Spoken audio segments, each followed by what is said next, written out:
लाखों का चंदा इकट्ठा कर बूढ़ी गंगा को कर दिया जवान, 20 गांवों से टला बाढ़ का खतरा। हापुड़ और मेरठ के आसपास के गांव में बूढ़ी गंगा तबाही मचाती थी, लेकिन अब एक सामूहिक प्रयास ने इस पूरे इलाके में हालत बदल दी है।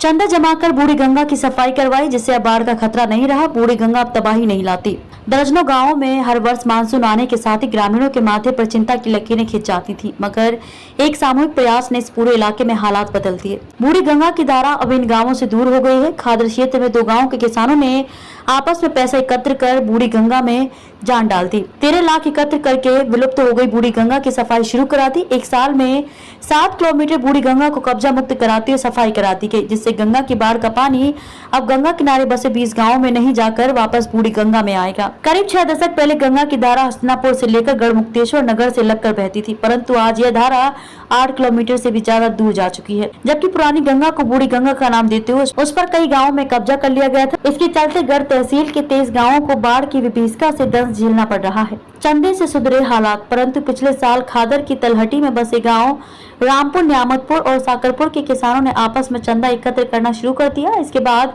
ग्रामीण अपने विधायक के पास पहुंचे और 1 लाख रुपए का सहयोग लिया। आपस में चंदा एकत्र करना शुरू हुआ तो 13 लाख रुपए जुड़ गए। किराए पर जेसीबी तथा अन्य मशीन लेकर सफाई शुरू कर दी। 1 साल में 7 किलोमीटर बूढ़ी गंगा साफ हो चुकी है। पिछले साल साफ हुई बूढ़ी गंगा में आज पानी भरा हुआ है, जबकि आगे के लिए सफाई चल रही है।